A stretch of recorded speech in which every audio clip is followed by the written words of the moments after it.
even though they have a Medusa, and it's a 7.29D Medusa, which she's just as strong as she ever was once she hits level 20. So I'm leaning Liquid for this game number 1. Yeah, I'm leaning a little bit Liquid because I just like the kind of development of the draft where you now have a Doom. If he goes for a quick BKB, you pair that with 1 or 2 items on Medusa, they're going to be just running at you relentlessly. Even if you don't have Doom, just the tankiness of Doom alone will kind of offset that. And I think, yeah, Liquid's in a good spot. Well, we did hear Blitz say in the interview earlier with Sir Action Slacks that he's just going to pick Mickey Good Hero. Mickey carries it. Let's see if he can do so on the Medusa as well there in this first game against Vici Gaming. My panel thinks Team Liquid has the upper hand, but what do our commentary team think about that? It's over to Cat and BSJ. Well, I don't know about you, Brian, but I certainly feel like Vici Gaming has the advantage here because history is behind them. When they matched up against each other in the Singapore Major and the Wildcard Series, Vici Gaming won. When they matched up in the playoffs, again, Vici Gaming won. So for me, it's a little bit more Vici Gaming sided. Did they have Sumail, though, during all those games? They did not have Sumail. That is a big difference. No claim to Boxy or anything, of course. No, it's just a different team, right? Yeah, absolutely. The dynamic is unrecognizable. Yes, Quakefa plays similar heroes in the mid lane as he does to the off lane, which is really nice for the transition for him, but the way they're building, the player they're building around is just very different. Even though Boxy was their off laner, a lot of their drafts are all about enabling his heroes like the Slardars to be aggressive on the map, and it usually took a bit of early game sacrifice from the rest of the lanes. They do a lot of aggro tri-lanes just to make sure Boxy got that start. And it's the same thing now, but about their mid laner. And Medusa, not seen as much this major as I thought we would see her, to be honest. I thought she was going to be like the hot pick, but people are generally electing to ban her second round, so I'm not complaining. Don't particularly love watching Medusa Dota, but hey, you know. We worked the DPC together. Brian hated. Ooh, Koifa's going to go in for the sneaky Devour pickup on the range creep so we can have the Devour up almost as soon as possible. Vici Gaming was very ready for this one, and Koifa is probably going to pay in blood here for that range creep. First blood going to DY. That's such a sick read. I wonder if that's by virtue of knowing most Dooms go for that, or specifically Quakefa likes to go for that. Yeah. No, that is a good question. You know, I actually had an opportunity to get an interview in with Insania before this event kicked off for them, and I had that question about like what's different about the team. Is a little bit of damage here on Mickey, but should be fine ultimately. And one of the things he said specifically about the mid lane difference is the fact that my reasoning was Koifa as a mid laner, very stable, right? So I thought, okay, you can pick his hero early because it means he's probably just going to go even almost no matter what. Whereas Sumail, you want him to dominate matchups. He said it was the opposite. He said, actually, we get Sumail early picks because we know he'll go even. Like, he's so good, he will make a 40-60 matchup even, or maybe even win it. While on the other side, Koifa, because he's got these cheese sort of heroes, we want to save him for last because who knows, maybe it ends up being a Brood game or a Lone Druid game or a Visage game. Yeah, what I love about these guys is that since they're all so dynamic, they just kind of play whatever. And the interesting thing with the Sumail edition is that he is being planted in the mid lane is every game that I've seen so far. Before that, they would mix up the lanes all kind of places. I even remember seeing Boxy going mid a few times. We've seen Mickey playing off-lane heroes from the carry role, but it's not nearly as versatile in regards to not swapping the lanes around, but in terms of who's supposed to carry, they still are very much changing that. And now, what do you think about Vici Gaming so far? I mean, they came out of wild card. They looked very good. I feel like they, in my opinion, I thought they were going to be the team to go through the Singapore Major. About halfway through that tournament, I thought they were going to take the whole thing.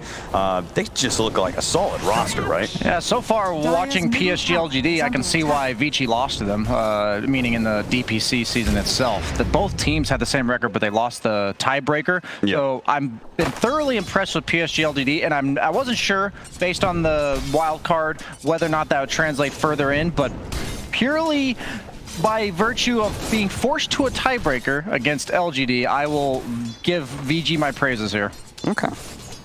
They've looked good, but I wasn't sure. Like, yes, all the teams in the wild card were no joke, but you have to know they're all there for a reason, right? Yeah, no, absolutely. So this lane matchup, Grimstroke Doom versus the Spectre and the Snapfire. I'm assuming this is going to be pretty heavily favored to Grimstroke Doom. I mean, there's just most Spectre matchups. It's not like that hero really does that much in lane. I was thinking that too, but look at the CS. You got 16 and 4 for Spectre, 10 and 2 for the Doom.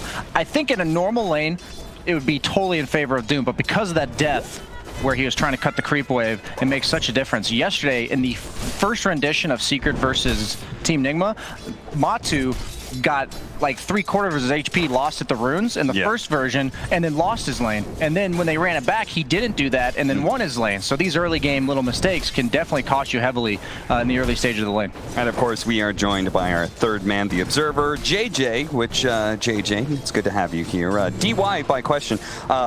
What does he have item-wise? What did he pick up with that first blood anyway? Because he has himself a headdress, so they're purely focused on the sustain aspect of the lane. I like that adjustment based on the carry hero that he's working with, right? Spectre's not like, hey, let's run at them over and over again. Spectre's like, yeah, I just want to chill back, get what's mine, and get out of here before Doom gets 6. Yeah, and as a result, the Spectre is able to play in the lane, walks very far forward. Old 11's going to die there. Mystic Snake, you could see it coming. He just could not run fast enough. Built up all that damage, and Mickey will actually get the last hit so far. Blitz's prediction of them just picking Mickey a strong hero and carrying them, well, it's already off to a good start with this bottom lane. It's a bit peculiar for the Mars here, Old 11. He went for the Ring of Health early, so he's going for the sustain route, but then he didn't take a point in Bulwark against 2 ranged heroes, and he's level 3. He's probably going to take it at level 4, but that might have cost him there. He's taking a lot of constant right-click damage down here. Yeah. It's, isn't that like just frequently you see many mid-Mars pick up early Bulwark just to try and like even deny CS in a way by redirecting the attacks? So. Yeah, I'm very surprised that he hasn't taken it. A lot of reasons for it, and they haven't really been getting kills. It's hard to get kills against Enchantress Medusa because there's just so much threat against you that you have to pick and choose your opportunities carefully. Koifa, they know that Insania is away right now. They may even be able to pick up this kill. He pops a Fairy Fire, barely surviving here. And if he gets away, he did eat the Troll Priest, so he can start actually healing himself up, which you don't see too often. But then Troll Priest also comes with a mana regen, or I think is one of the things that people often neglect to remember about that. Yeah, especially when you have a support like Grimstroke that can make full use of that with the spam of the Inkswell as well as the Stroke of Fate. Yeah, mid lane's about even. Like you said, this is a favorable matchup for DK, yet Sumail seems to be doing pretty well. It's all about this tower pressure, though. At the same time, this is in Ori's wheelhouse, and I personally, anyway, feel like Ori has been one of the most improved players since all the way back going into like 2017 when I was first watching him on the international stage for Vici Gaming. I was like, man, this Paparazzi guy really carries the hell out of Ori. But over the last 2 years, I feel like this guy has really come into his own and has become a stellar mid laner, not just at like the stable mid heroes like DK, but he's gotten flashier and flashier in plays, it feels like. Yeah, saw some DK versus Puck earlier today. Same story for Liquid, is there's just so much attention being brought because the DK team wants to enable their DK to pressure the tower. Puck can't defend alone. That's why DK is generally favored. Thus, suddenly a 6-man mid at 6 minutes just around that catapult. And now that it's dead, time to, you know, break up the fight and disperse. Yeah, and this is the opportunity where, okay, Dragon Form is down. This is where Puck maybe has an advantage because you can actually rotate without potentially losing your tower. Mickey under assault right now, and he doesn't have his support nearby. Taiga's going to be a little bit slow to get here. Mickey does manage to get away, it looks like, just before Old 11 can get there with the spear to finish him. So he's given a healing salve and will be able to play the lane once again. I have to wonder if he's regretting that headdress at all. If he had a Blightstone, Doom would have definitely gone down top. If he had like boots plus Blightstone bottom, I think Mickey might have gone down as well.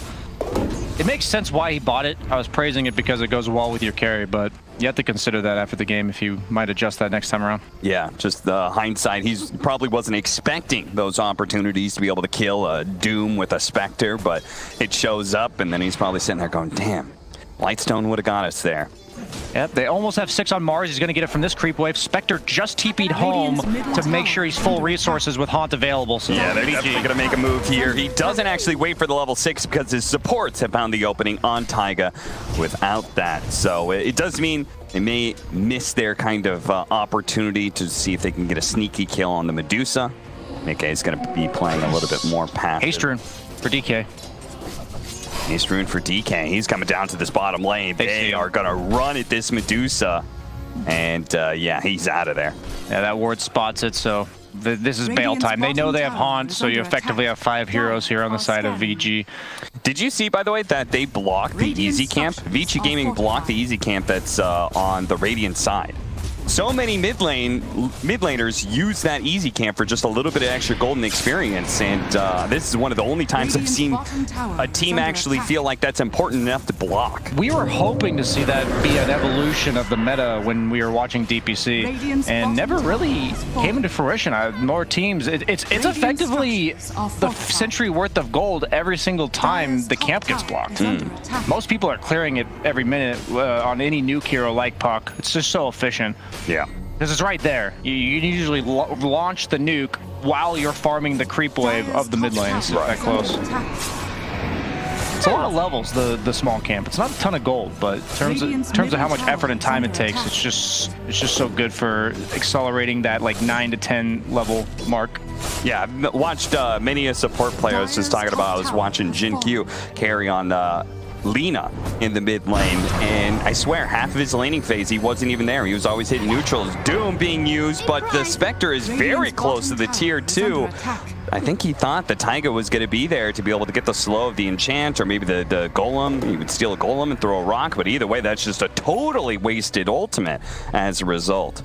Yeah, he expected the enchant to come out to follow him up, but just you got the attack, or the animation of the enchant got canceled twice, so it was a little awkward. Structures are fortified. As a result, Liquid not able to put as much pressure as they would like during this period of time. Trying to go for the 10-minute rune, caught in the brambles and doesn't get the power rune. That goes to Old 11. They're going to use that arcane rune to now pressure the mid-tier 1 towers. The Dragon Form is back up again. It's time to finish this thing. Let's see if Liquid does anything in response. The Inkswell chasing him away. Doesn't actually explode though, and Liquid does not feel like they can fight. And without Doom, Brian, I kind of agree with them. I'm a bit surprised though that Mickey hasn't been taking part in this mid lane defense. Usually Medusa prides herself on, if she's going to have impact on the map at this stage, it's in the form of defending that mid tower, but he's elected to dodge fight so far. They're greeding it up, full greed. Medusa's not participating, and now the Doom has rushed a Midas. Liquid gear it up for the late game. I wouldn't think this is an EU team if I looked at the lineup and the items. Yeah, seriously, especially Liquid, right? I feel like they're one of the faster teams, or at least has a tendency to be trying to play for fighting constantly. So what's their method of dodging fights? Or I guess I'd more so ask, what is Vici's method of forcing fights? There's no clear objective. You don't have the best Roche takers. You've taken the 2 easy tier 1s. It looks like they're just going to elect to constantly pressure that tier 2 bottom as their Spectre farms the rest of the map. On coming up in 15 seconds. And then I assume a natural progression, once they take that bottom tier 2, then maybe they start looking at invading the triangle a little bit more. Yeah, since you don't have an own objective of your own, it's more likely they'll look to shut down the objective of Liquid, and since they're farming, that makes sense. How do you feel about Doom right now? I know there was a period of time where you're playing a bit of off lane. This Doom is just, it feels like, for me anyway, it's come out of nowhere. It's just all of a sudden Doom is the big meta and we're going phase Midas every game. The laning phase is still a bit of a problem, I think. I've seen it get abused. I remember Secret picked Monkey King against it, and the Doom was like 0-6 and had absolutely no impact. And yeah, we saw this game that the Spectre was winning the lane in terms of net worth, and that's a Spectre. So that's my only concern with the hero. But it's kind of like a Darkseer, where it's probably going to give pretty good farm to the opponent, but then it has a really high impact as the game goes on. Darkseer obviously impacting differently, but Doom is meant to remove the guy that he then kind of gave net worth to. And you have the break mechanic, so they did pick Spectre into this if he does like to get that Ags eventually. Maybe that's why, and he knows he needs the BKB, the refresher, the Ags. Or he's in pretty deep here, does get coiled. Sumail, is he gonna like to chase after them? He does not. He had the Inkswell on him, could have jumped to the orb, but he was feeling a little bit too threatened. And the kisses do manage to keep him back. Still, though, that's a Dragon form and Mortimer's Kisses used. And as far as I can tell, no big objective being gained. Although I guess PYW did get that bounty rune. Sumail chasing after him, trying to punish him here. But again, got to be afraid of the damage that these supports can output. And as a result, has to back away. Just still not having that Witchblade. Earlier, they couldn't defend the mid tower because their supports weren't level 6 yet. Feels like in many ways Liquid is just a step behind. Yeah, if you look at the map, Vici's controlling much more of it, so you'd think they'd be having a net worth lead as these fights aren't really resulting in anything. But you have the Doom, Devour, plus the Midas. That's so much effective GPM that doesn't require map control. Oh, he popped the phase boost just before he got Doom, and he's trying to get out of here. He does have the cookie to help him out, and DY is actually going to use it to stun Koifa rather than help the Mars, and that may actually end up being his Doom. But he does manage to get the Inkswell save there. The Ori jumping in and throwing his life on the line here. Now Old 11, no longer Silence, can turn around and quickly dispatch with Insania, while his allies deal with Koifa. Poyoyo spotted in the top lane, but nothing can come of this. Taiga's pretty much just slowing him down. I see with the Echo Saber, I know you're all hot and bothered about making a video about that one. Tell me about it. It seems like the ideal candidate for mid-game fighting against these really beefy cores, such as the Medusa and the Doom. I saw it against DK Ursa 2 games. It's just a mana regen item, which Spectre desperately needs mana in order to spam that dagger, really her only farm accelerant. And it procs the Desolate. That's the biggest part about it. I think Blade Mail just doesn't feel all that good anymore. So there just had to be a similar net worth or similar cost item that replaced it, and people are electing for the Echo Saber. The effective HP got buffed. It's 15 strength now, as opposed to the 12 that it used to be. It's a lot of free health on a hero that makes use of that health and actually turns it into damage. Yeah. Radiant. Naturally, just raw HP is always going to be good for an agility hero, right? Absolutely. Taiga. This is what he does best on Enchantress. Big smoke break, and yeah, you're saying this is what he does best. He positions himself very aggressively, right? And a big rotation like this, he won't mind that death, right? Yeah, usually he looks tankier than that, but they did immediately respond to his opening with the Snapfire Mars, and you can see why if you're wondering about their opening on the side of Vici, because it immediately addresses what they know Taiga's going to be doing all game, and they have plenty of damage to chew through that Untouchable. A little bit uncharacteristic mistake bottom by Liquid. Surprised they felt the need to force that Doom play, because it allowed Vici to kind of break the wall that Liquid is building on the map to farm. Like, you look at the distribution from Liquid, they're going right back to it. It's been Quakefoot taking the dangerous farm bottom, Medusa farming the Ancients, and Sumail pushing out the mid lane on the puck. And they're all getting farmed, but because of that, suddenly this map is just them getting threatened constantly. Dodges the spear, but Koifa is still in big trouble here. As Mortimer's Kisses laying down solid damage. Poyoyo is going to be able to slow him down as he catches up with a Haunt, and with that Echo Saber, able to get that kill. Now, though, Mickey is going to show up. He's trying to get the Stone Gaze correctly onto Poyoyo, but the spear pushes him to the side, so Poyoyo does have a way to be able to get out of here. Taiga's going to catch up, though, with Inkswell. It's going to be a slight stun, but immediately turned around on his DY, pumps out that damage, and then Ori finishes him off with the Breathe Fire. Now Mickey with not much left, and Sumail having no mana. All of Liquid is going to have to retreat. Brian, this is multiple times now where we've seen Vici Gaming, they shut somebody down top, and then they win a team fight bottom. Yeah, I would love to know what Liquid's thinking. It's not that it's like a flame, it's more like you have a Doom with a Midas who's taking the farm on the map that isn't ideal, and you're either making plays around him or trying to help him when he gets initiated onto, and you don't really have a reactionary carry. You have a Medusa. She wants to be kind of doing her own thing on the map. I'm surprised that they keep being willing to take these engagements on the bottom half. That seems like exactly what Vici wants to do, because they're purposely putting the Spectre away from there and then placing all their aggressive guys down there and effectively having all their teammates there. Do you feel like this is almost just out of comfort for Liquid? Like, in some ways, shouldn't they just be happy with slower play style of the game, but they keep on forcing things almost unnaturally so. Yeah, it does look like they're going a bit against their items and playstyle are not aligning for me. If you link with this Midas on the Doom, you're obviously trying to accelerate your future items, which in this case you see the BKB coming out. They could have been a little bit more patient, as you said, waiting for that, but instead the death bottom that we saw, now the fight that resulted in nothing, and now he might be going down again top. Yeah, they keep on showing one hero in this top lane, and Vici Gaming keep on trying to punish it. PYW, we want to talk about heroes that can potentially punish the Enchantress. Dark Willow is another one of those, and yeah, they got certainly enough disables to keep him in place for yet another pickoff. 2-9, a very lopsided kill score, but the net worth is somewhat even. Then again, Doom does kind of have that alchemist effect, right? Yeah, he does. It's such a weird game because I don't really know who's winning.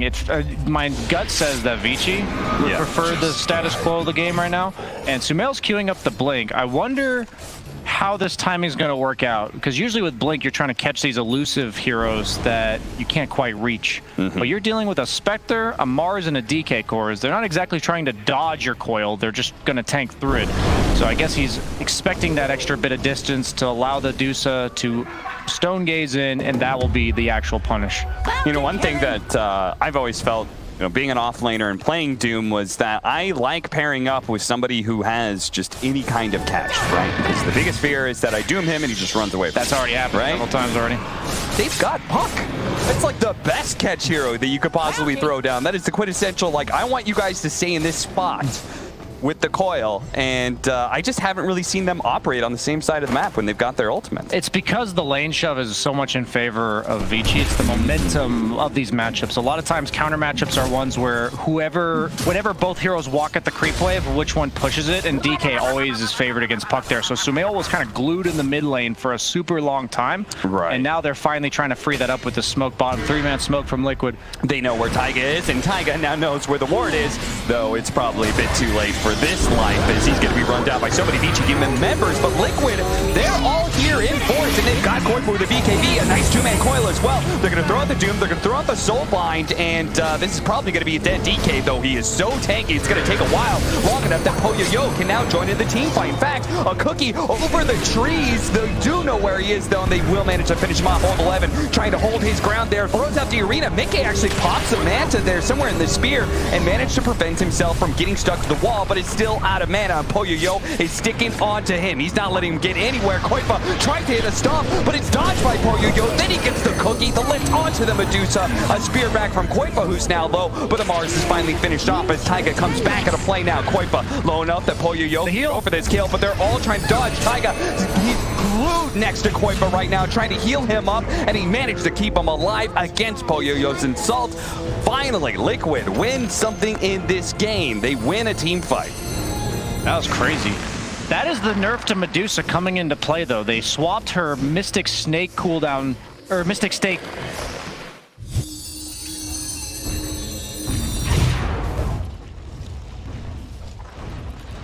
Dire's middle tower is under attack.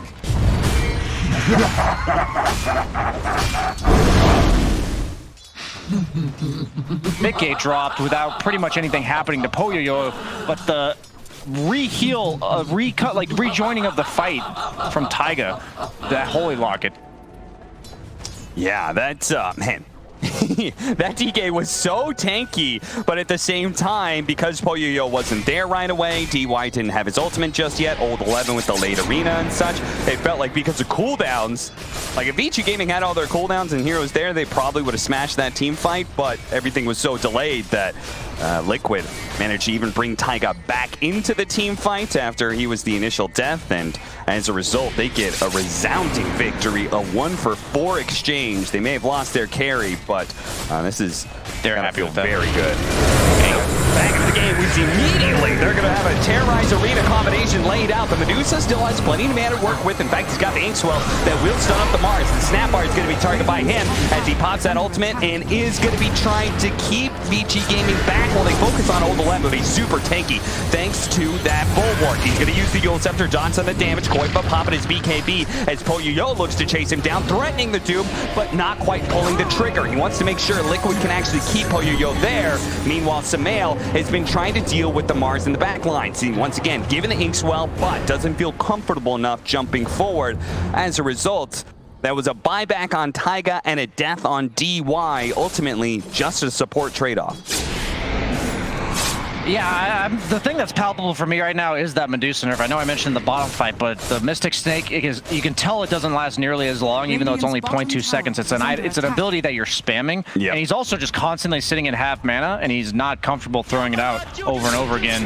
And the Mars, I really like his build, because there's so much durability on Liquid that if you were to blink in, you kind of just die, I think. And so he's got a Euls to give himself a little bit of setup and as a pseudo blink, you know, it offers the same idea. And then the hood straight into Halberd. Taiga spotting Oath11, sneaking around the back here, immediately popping the heal. And they're going to still try for this, but at the same time, Liquid saying they're showing bottom lane. Let's go for this kill. We still have the Doom, and they execute beautifully to be able to bring down Poyoyo. They're going to catch the +1 in DY, and Taiga still, he's just, you know, he's taking a short nap here. He's like, throw all the disables you want, boys, but I'm tanky, and I know my boys are making big plays somewhere else. Yeah, I talked about earlier with Beast Coast that they're like a 4-man smoke and mirrors to make space for Hector. Taiga is like a 1-man smoke and mirrors. That's all he does on the Enchantress. Yes, he's the dangler on the map. He's purposely doing that. Like, who knows where he's positioning himself? Oh, Soulbind with 2-man silence. Koifa coming in big with the Inkswell on top of that. Fortunately, the BKB from Ori will help protect him from this damage. Insania is going to be swallowed up by the Dark Willow, and all that Bedlam damage. The BKB now wearing out for Koifa. He's going to get Spirit in. The Medusa's here, but it's too late. The damage has been done, and he's lost his offlaner. Mickey's going to have to use the Stone Gauge just to back out, or he's going to prevent him from escaping so easily. That's because Poyoyo is going to join in this fight with the Haunt, but the Snake is coming back, gets him a little bit of mana back, but VG Gaming, they're feeling like they can still do this. Sumail, he's here. They've got the Spirit Cavern outside of the base, and no retreat for Mickey. VG Gaming, they spot a weakness, and they punish Liquid for it. Okay, I'm totally getting the answer why Medusa's not getting picked nearly as much. Oh, that was very noticeable. That was a 4-man Snake, and it gave him like 25% mana, and he might have had enough time to survive for the Enchantress to respawn, TP in, and start healing him up, but instead he goes down. Really weird choice by Liquid. Like earlier we were talking about how aren't they content just farming with this Midas Doom and a Medusa? Yeah. Aren't they content getting those 2 kills mid? Yeah, why are they going back to the bottom lane? Yeah. The dead lane, right? The lane that doesn't feel as good when they could have just played mid, played top, gotten a huge amount of map control, gotten a lot of farm. Now, they're going to have to give up Roshan. Yeah, Spectre a great Roshan taker because of the way Desolate works. Pure damage. And Liquid just not disciplined enough in their positioning, get a little bit too close to that Roshan pit, and will lose their captain Insania as a result. 10-17, but it does feel like VG Gaming is stretching out a bit of a lead. It's only 1,000 net worth, but they have the Aegis, and again, sort of an Alchemist light factor in the Doom, giving them a bit more net worth than normal. Yeah, that Ags is going to be quite scary. I'm still looking at that level 20 talent for Medusa, and I was referring to the Ags on Doom. It will be breaking whoever he dooms. They did reinstate that as a function of his Ags. The Spectre as well as the DK will suffer heavily against that. Yeah, that'll certainly be nice if they can get to it in time, but it definitely feels like VG Gaming, they're reading that timing. It feels like they understand the Medusa is weak at this 15 right before he gets 20 sort of marker, and they can keep on taking some serious map control. Get a large enough net worth lead, they may still be able to beat out a Doom Ags. Meanwhile, Sumail just going straight up damage. You said they're tanky enough that Sumail's had a hard time jumping in confidently, and he's trying to fix that by just building as much damage as he possibly can. That's strange to me that you do that, because you just die, I think, pretty much to everything, right? You have the DK Blink Stun, you have the Euls from the Mars, where if the spear's on you when you come down, it will catch you. You can't phase shift that. He's just a glass cannon against heroes that can instantly stun him and are pretty tanky. At the same time, though, right, it should mean he's a good support killer, so we're going to watch just Willow. Here. Dark Willow, Eul's Scepter into the Shadow Realm. Oh, the stroke actually missed. Do they have any AoE damage? They're going to have to use the coil to get the kill. It's worth it because it was a killing spree, but at the same time, And it does mean they have less to be able to battle with, and Old 11 knows it. Look at him positioning himself right there on the front lines. They're going to go for him. They're tempted by it. Ainswell stun, not going to land. It's Yulzefter goes off. Now we have the Haunt. The Soulblight onto 2 here. DY is actually spotted. They're going to be able to get the 2-man silence onto him. There goes the Stone Gaze as well. Poyoyo being isolated. He actually pops a dust of his own to go for Insania, but Taiga is keeping him healed up and alive. Problem is, Mickey just doesn't seem to do any damage right now, and Insania bit by bit is being closed on. Koifa trying to use his movement speed to get away from Old 11, and Ori, he blinks away just in time. Insania is still not dead yet, but DY spots him out. A big glob of fire will bring him down with the help of the Spectre. The Arena will catch the Enchantress and TP away from Mickey, but denied.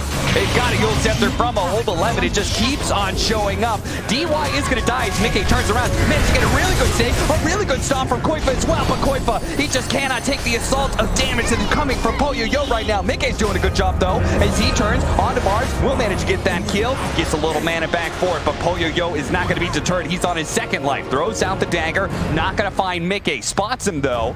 He's going to keep trying to run him down. He's got a Manta and he's got a Snake. I think Mickey might be good here. Huh. Ended up being good for him that they canceled his TP. I am surprised that these fights are so broken up. Like, I think this is why the Spectre pick was picked against the Medusa. Usually the whole idea of Medusa is that everyone gathers around and lets her, you know, be a shield. But the supports, they can't position around the Spectre, and she's driving them away from the Medusa. And that's not what Liquid wants. And I think Koifa expected more follow-up to his Doom that he did not get because of that. Insania fast reactions will delay his death, but it is inevitable against a double damage DK. Dire's middle tower is under attack. He's big. He's got the Grove Bow. That feels good with all that magic damage over time that he dishes out. The SNY Satanic being a secondary carry. Radiant's top It's nice. Spectre doesn't do a ton of damage, right? So it's nice to have a secondary threat, especially when you're against a Doom. Yeah. Somebody who can build some later game items like AC or something, and Diffusal's great on Spectre against Medusa to deal with the mana shield, but it does make you scale a little bit poorer as a Spectre because Diffusal is just not an item that enables you, right? It disables the opponent. So it really makes sense when you put it together that by going for the Diffusal, he's going to be a little bit less of a hard carry. And then you have the DK who's itemizing more like a hard carry, where the mid laner usually does what the Spectre's item is doing here. The Aghanim Scepter almost being done for Koifa. Oh, I was going to say another thing for that Dagon. I mean, they do have Soulbind, right? That's the double damage. The problem is we just haven't seen a really sick Soul. We haven't seen the Soulbind double Doom combo, right? I feel like the Liquid hasn't quite been putting that one together. We've been seeing a lot of Sange and Kaya pucks, even to a fault. I think we saw it against a Disruptor and just die because it doesn't do anything to the Static Storm. And this just seems like the perfect game for a Sange Kaya. That's why I was confused. Maybe you go like Sange Kaya Shivas as like a way to add control, damage output to these fights. But Sumail, he's relying on his quick fingers. Yeah. I wouldn't trust like myself. Sumail. Yeah. Nice aggressive lane war that VG Gaming got here on the left-hand side is going to spot a number of Liquid heroes, all following Mickey as he farms around the map. Sumail up to a Dagon 3. If you gave me these drafts, I would not guess that DK would be #1 net worth 31 minutes in with a Spectre Dusa in the game. Yeah. That's pretty baller. Yeah, like all those heroes, right? It's Medusa, Spectre, but then on top of that, you've got Doom, who naturally can accelerate above other people as well. But no, it's Ori. 18,000 net worth of him. The smoke on smoke action is going to break, and DY is going to be targeting here. Soulbind immediately placed out. They have an option to be able to get the double Doom, but he's been chain stunned down, and Sumail dies as well. His quick fingers couldn't get out of that one. Liquid, they thought they were going to be able to get a nice smoke arrangement, but they ran into DY, not the hero they were looking for, and then it all went to hell as Ori and Old 11 get just beautiful initiations. The Snake still going out. The two tankiest heroes are left for last, while Taiga and Mickey's Medusa staying alive for quite some time. Taiga still battling it out over here, but eventually the Bedlam will finish him off. Insania didn't have to buy back to make sure that Mickey was going to be chased down all the way into his base. Is under attack. They have just absolutely punished the hell out of this Medusa's weak timing that they used to hit that Ag shard timing around the 20-minute mark. That was so potent, and you can just tell that Vinci's running away with this. He's going to spear it back. Pops the Manta, but he doesn't actually get it. Now he's going to be stuck to the melee barracks, and he's dead. These supports can't do anything about that. They don't have force staffs. They can't possibly throw out any big stuns that'll stop Vici Gaming here. They're just going to keep going. There is the tier 2 in the mid lane of barracks, but this is looking like potentially 2 lanes as they're going to go for the Mars now. Double Soulblight, but again, no Doom to follow it up. Qojqva's not getting his BKB off fast enough. Now Sumail been caught in the Eul Scepter, and they've got an immediate point-blank Dragon Tail stun to catch him as well. And it's looking like, Brian, this could just be the end of game 1 for Liquid. Yeah, the recipe for kills is just so much simpler for Vici as the game goes forward. Like, the thing is that they rely on combos on the side of Liquid. They need to have the synergy between the Doom and the Grim, and Spectre just makes it so difficult to coordinate anything. The minute that Honk gets pressed, chaos ensues, and you don't even know what you're targeting anymore. And the second you second guess yourself for half a second as Doom or Grim, and suddenly you don't have the time to catch your spells because you're dealing with instant disables from heroes like DK, and they're getting punished, right? You saw Sumail go right in and just die instantly to the stun. On point with those punishments from Mori. Well, I believe Mickey off of Tick Gold did manage to get his buyback, so it's not the end of the game just yet. But in a 17,000 net worth debt here, this is not looking good for a comeback, but we'll see. Yeah, the writing is on the wall, but you never know. Maybe it wasn't in permanent marker. Could be in chalk. Rainy day fixes everything. Well said. Yes. A little bit of pointless wisdom. It doesn't mean anything. You really have been casting with Kyle. Oh man, it's terrible, but I am that kind of person. People I hang out with, they do have an impact on me, and I'm terribly afraid of all of a sudden just start spouting NBA analogies and stats that are totally meaningless. And just don't spend too much time around Jenkins. Yeah, that is something that I don't want to let fester for too long. All right, well, Liquid, they're not going to be just staying inside of their base. They have to get outside and start finding some farm for Mickey because he's made the call that the only thing that solves this game is Divine Rapier. That's always the contingency plan. Do they have any evasion? No, Spectre does not, so the lack of True Strike won't be an issue. DK is about to hit level 25, though, where you get the AoE Dragon Tail talent. Pretty insane. Oof. Saw it earlier today. It's a 3.75 second stun. That's instant in an AoE. That is pretty gigantic. That other talent seems so underwhelming in comparison. Yeah, I was looking at that. 12 HP, that doesn't sound very good. MKB now complete for the Dragonite as they're going to smoke up for the Vici Gaming squad and look at Roshan, but probably going to the triangle first, making sure that Liquid don't have the opportunity set up. They're going to blink forward, immediately find Taiga. Not the target they want. Qojqva had to blink away from the situation, though, so he isn't really ready to engage back in.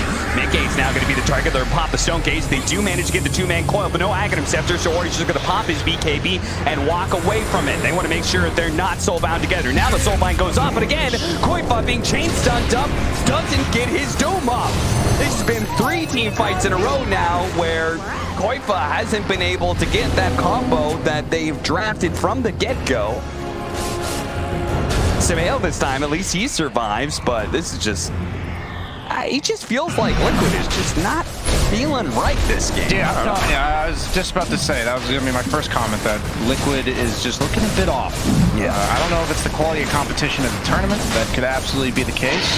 But they do not look like they're on the same page. Doesn't seem like a team that often gets flustered when it comes to their decision-making. But I have to say that it is uncharacteristic mistakes coming out from them so far this game. And a team like Vici, they're not going to let you get away with any of those. Yeah. At Vici Gaming side, how do you feel they're playing? Like, do you feel like I think they're playing crisp. Yeah, just crisp, clean. That's really the only difference. That's kind of what Chinese teams are known for, though, right? Yeah. They just do everything right, and eventually you won't, and then they win the game. Yeah, consistency being a big flavor that comes out from Radiant's middle tower Chinese has fallen. squads. It's a lot to learn from them, though. It's very straightforward and easy to learn from because they make what is supposed to happen look so easy, and yet, you know, one small break in the formation improperly or execution of the map distribution, and it looks infinitely worse than how they make it look. Yeah. Oh, They've got like the cheat sheet. So many times they haven't committed to any of these fights until they know Koifa's stunned and they can chain stun him. There's so many times where they poked at the Medusa, and as soon as Stone Gaze pops out, they're like, okay, reset, wait it out. They really have not made any of those blunders that you sometimes see teams get swept up upon. Butterfly now for the Spectre, maybe reading that, you know, Divine Rapier is their only option. It's crazy how items affect each other. Butterfly used to be virtually unpurchasable just because at this stage in the game, the Rapier from the opponent carry when they're desperately behind was the only way back in the game. But now, Butterfly is a prime time item when you're ahead like this because it does counter the Rapier. And that I don't think it's going to be even remotely enough. You're dealing with a Butterfly Spectre in combination with the Dispersion, so tons of damage mitigation there, and also DK and Bulwark. Just so many ways to mitigate and to have Heaven's Halberd. Man, I wouldn't want to be Mickey right now. Did you mention Arena? I did not mention Arena. The Arena walls as well, something that supports can just play around. I also did not mention the fact that Willow can just be untargetable by attacks. So. Yeah, that's another good one. They need the fight to last a decent amount of time, and it doesn't seem like they're able to even sustain through the Spectre Haunt. Yeah. Lots of low-risk stuns being thrown around. Look at this smoke. That's beautiful from Ichi Gaming. They fight Sumail. And they punish him. No linkage, nothing to protect himself if he's got caught. They do have the Soul Bind out onto the Spectre, but it fades away. Medusa comes forward, but he's trying to stop them from going for Koifa. But this is going to be the fourth fight in a row that he's unable to get off his doom. Fortunately, he does have a buyback, though. Mickey. First crown, gonna stun that. Nope, he managed to get the Manta off there. Oh my goodness, Koifa just jumped in and immediately got dragon-tailed. Ori, he has Koifa's number. It's written down on his palm. He's looking at it every single time. He knows, Koifa, what's that? It's about time for you to initiate. Dragon-tail. Beautiful stuff from DG Gaming as they shut down Liquid every step of the way.